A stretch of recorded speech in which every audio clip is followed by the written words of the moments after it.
the richest countries in Africa, the happiest countries in Africa, the best countries in Africa, what would you imagine would be the answer to those questions?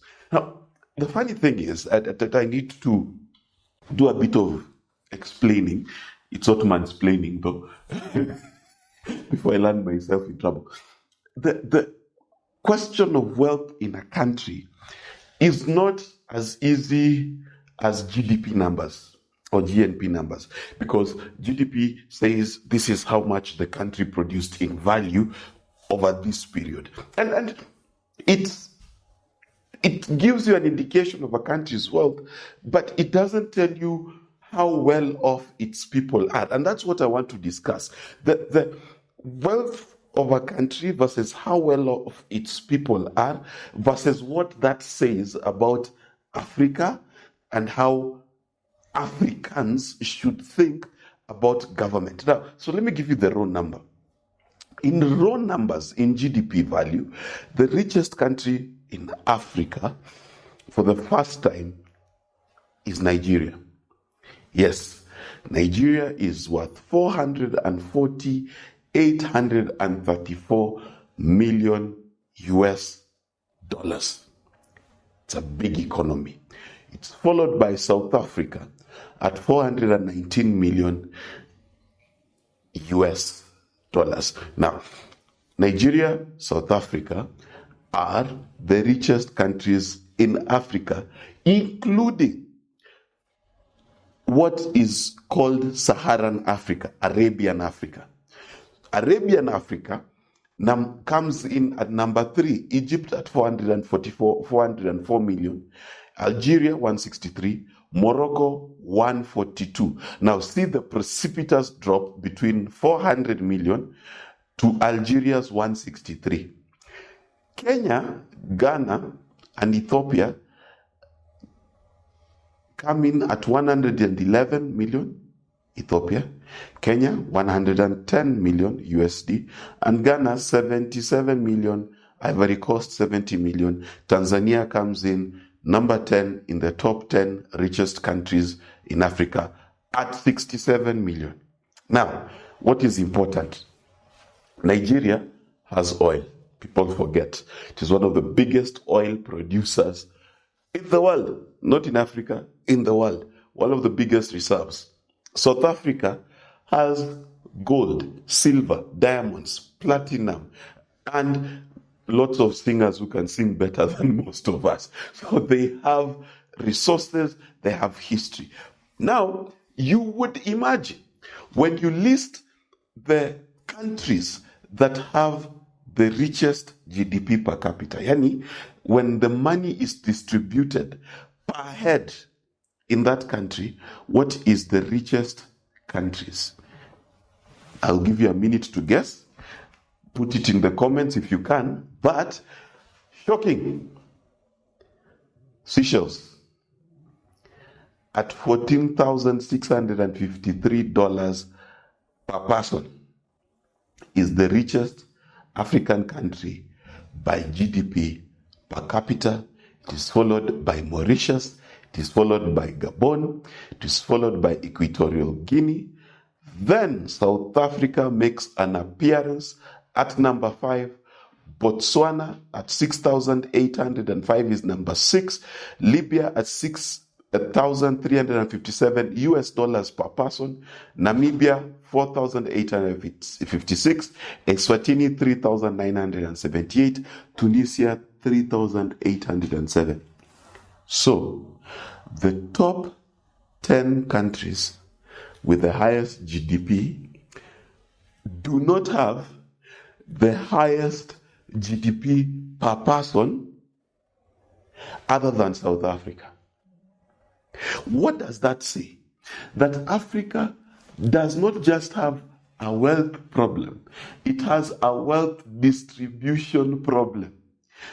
Kenya does not even feature in 3,000 shillings per person. Let me explain what that means. Kumaanisha, the average Kenyan does not have 400,000, because I'm converting Tunisia's $3,807 per person. So multiplied by 140, we're talking about 450,000 Kenya shillings.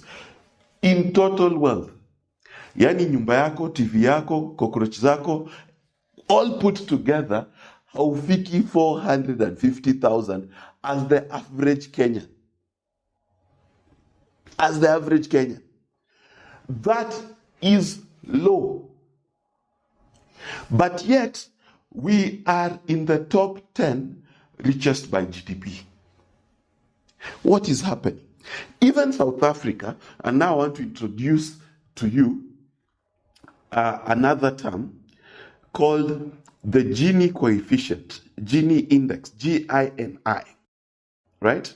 Which is the measure of the extent to which the distribution of income among individuals and households within an economy deviates from a perfectly equal distribution. So let me explain what that's. A perfectly equal country is where the richest person and the poorest person are not too different. The amount of money in between them is not too big. So if the richest person is worth 100 million, the poorest is worth 90 million. That is a good wealth distribution. A bad wealth distribution is the richest person is worth 1 billion, the poorest is worth 1,000. That's horrible distribution. Now, this is where the magic in Africa happens. This is where we have issues. Now, to understand the Gini coefficient, the higher the number, the worse it is. Now, one of the countries with the highest Gini coefficient, meaning the highest inequality in the world, drum roll please, is South Africa. Not Monaco, not what is the other rich countries? Switzerland, South Africa. What happened? South Africa is at 63. Number 2 is Namibia. Now, this story I need to tell because we need to understand how did this happen. There's gold, there's silver. It's the second richest country in Africa. Why is its wealth distribution so bad? 1, apartheid. Apartheid concentrated wealth in the hands of white people. They controlled the businesses, they controlled the mining, they controlled banking, and they controlled government. Those things are important. Business, banking, government, mining. Whoever controls those 4 things in any country will be wealthy. Now, how that wealth is distributed is important. I'll get to that shortly. Then, South Africa, colonized Namibia. Most people don't know this. That after the whole First and Second World War, Namibia was actually a colony by extension of South Africa. So apartheid continued in Namibia as well. So the fate of Namibia and South Africa put together, that's why Namibia is at 59%.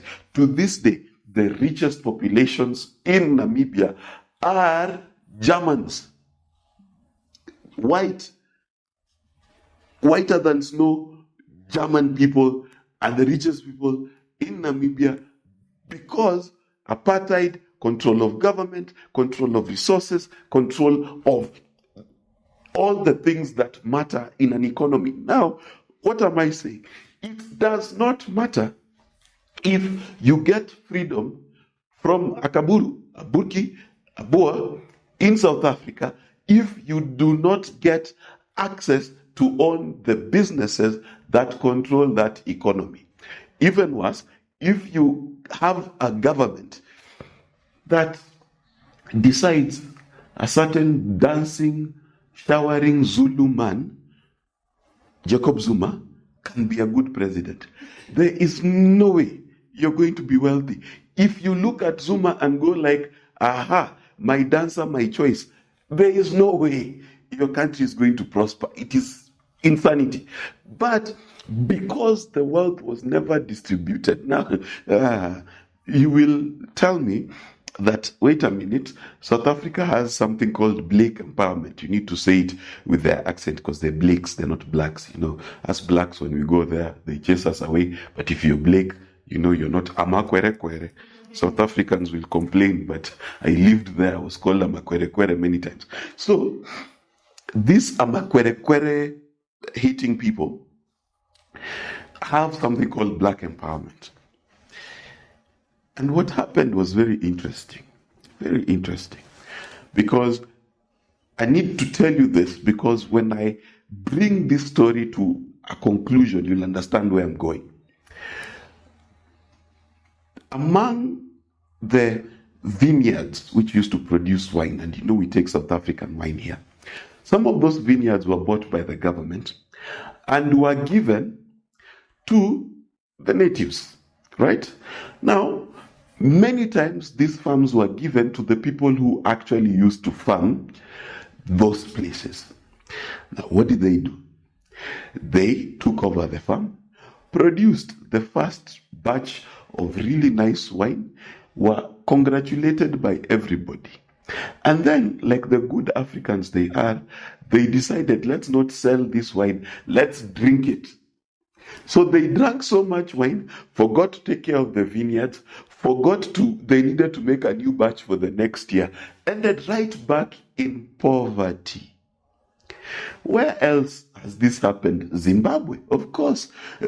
People took over white people farms because independence, Mau Mau, like how we are talking now. And then they took over the farms, could not manage the farms, economy shut down. Control of government, mining, big business, and banking are the keys to any successful government. Now, if you go down the list, Zambia, Central African Republic, Eswatini, which was among the richest in GDP per capita, but also very poor, Mozambique, Botswana, Angola, Zimbabwe. Notice, most of these countries are in Southern Africa. Okay? Should tell you. Why Southern Africa? Remember Rhodesia. Cecil Rhodes, who took over these places on behalf of the British government, led another apartheid-type government in Zimbabwe, Zambia, Malawi, that area, and basically created a very, an equal society. These are the issues. So even Botswana, which is one of the countries that has really worked hard to change that narrative, is suffering from wealth distribution inequality. Now, let me make my point. Let me stop boring you with numbers. Here's the point I'm making. Number one, if your country has a high GDP but has a corrupt government, a few people will be rich, many will be poor, and if they're Nigerians, they'll become con men online. Number one. There is no country that has a good wealth distribution in Africa and is also corrupt. Fact one.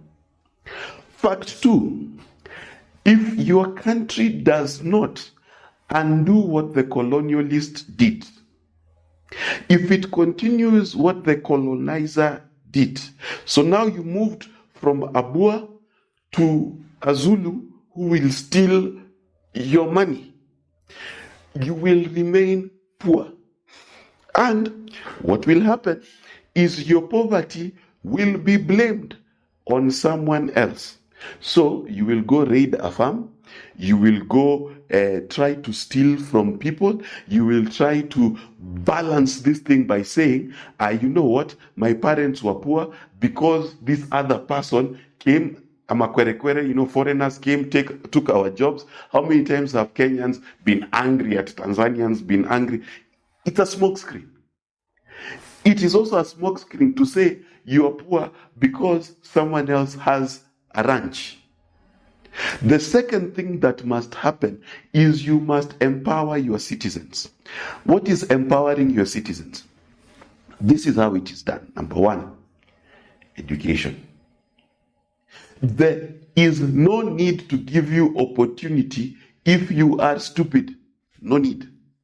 It is a waste of time. So any country that overcomes these challenges, educate her people.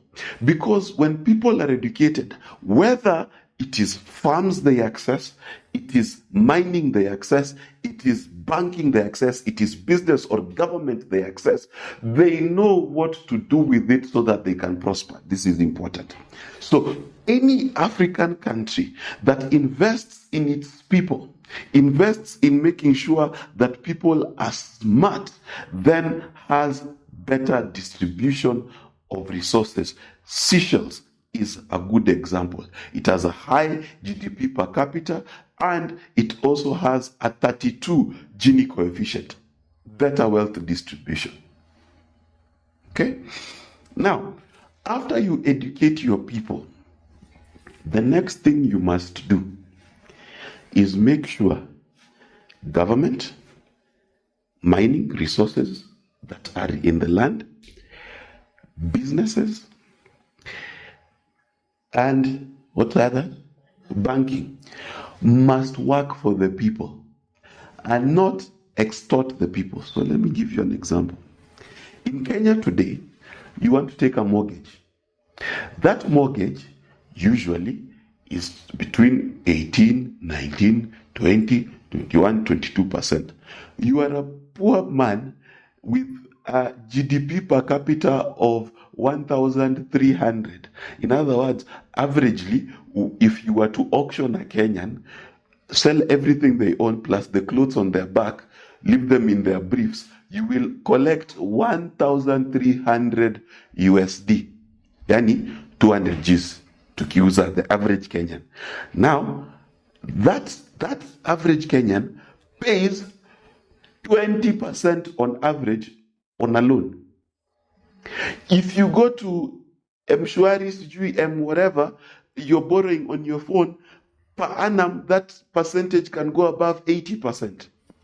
But an American who has a GDP per capita well over 15,000 US dollars per person, that American very easily can get an unsecured mortgage at 6%.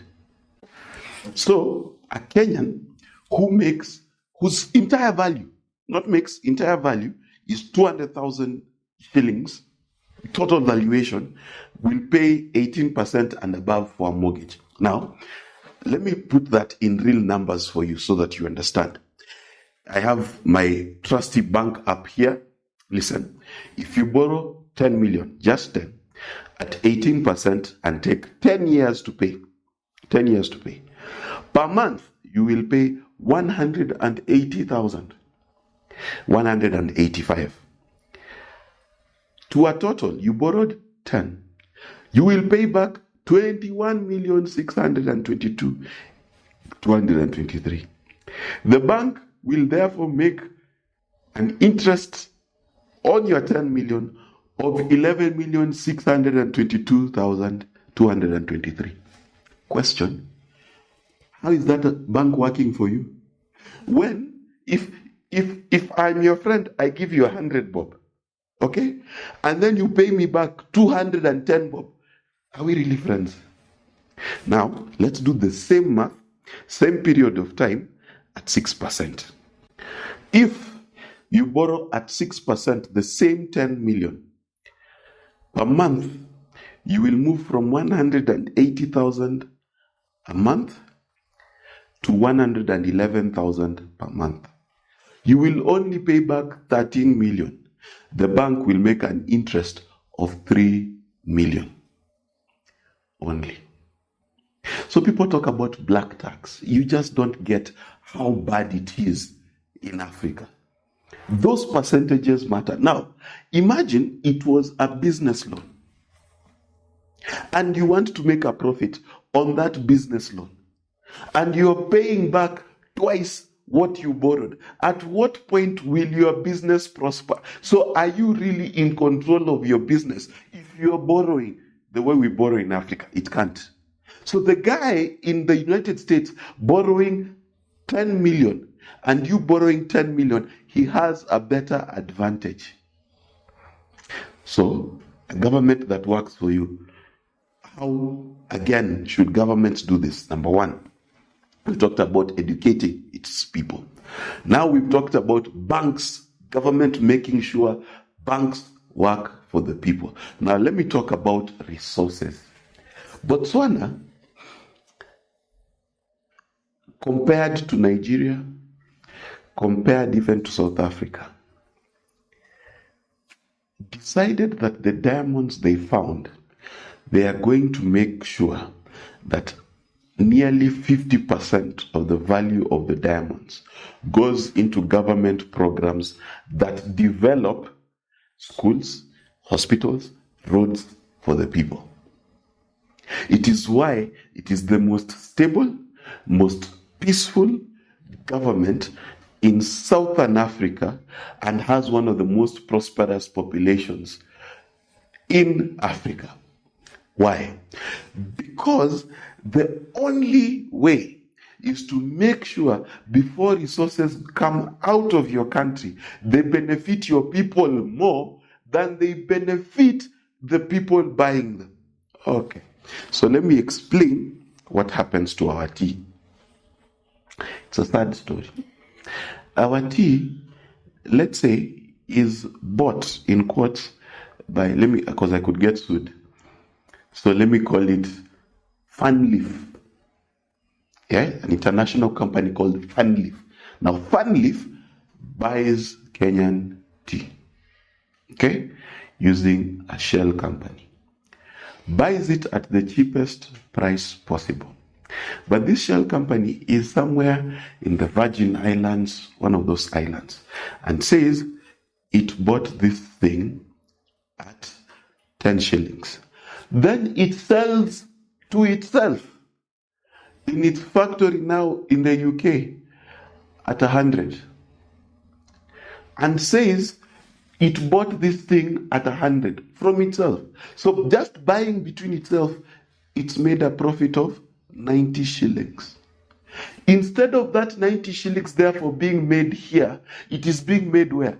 In an island in Guernsey where those fellows do nothing other than banking. Kenyan money, 90% of it, our coffee, tea, resource money, is there in a shell company. And then they have the nerve of processing that tea, mixing it with Siloan tea, bringing it back and selling it to us at 120 shillings. So we've lost 90 between how they bank and then another 30 shillings because we will not be bothered to make our own factories as people. And then we say we are being developed. Have you ever seen a plaque written on a factory? This factory was built by the People's Republic of China. This factory was built by the aid of the American people. Why? No.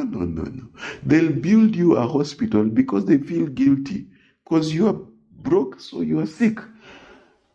They take your money and then tell you, Aki pole, toto, boyo, pole, here is a hospital. That is what they do to Africa because Africans have decided they do not care about how our resources leave this continent. We need to think about it. China became rich because China has lots of mineral resources. They don't come out of there as a bar of metal or a lump of soil. No, it comes out of there as a phone or a flash disk that will die after you use it 2 times. That is how China chooses to export sisi, gold, silver, oil. Do you know Nigeria does not have a refinery? It exports crude and then imports petrol and jet fuel. It is madness. It is insanity. Those guys are clever. They can con a poor white lady off of her entire inheritance, but they cannot figure out they need a refinery. Dangote is anyway. Let me just calm down for 1 minute. Africans are amazing. These are the issues. So what am I talking about? A good country focuses on a government for the people, banking for the people, resources for the people, and businesses for the people. So let me conclude on businesses for the people. Businesses for the people means that you create a tax regime and a supportive environment where being a business person is not a harassed environment. It is a supported environment. When Kanjo raids bars, trust you me, that is not businesses for the people. When a policeman asks for a bribe every time you go into your office and breathe 500 bob, that is not businesses for the people.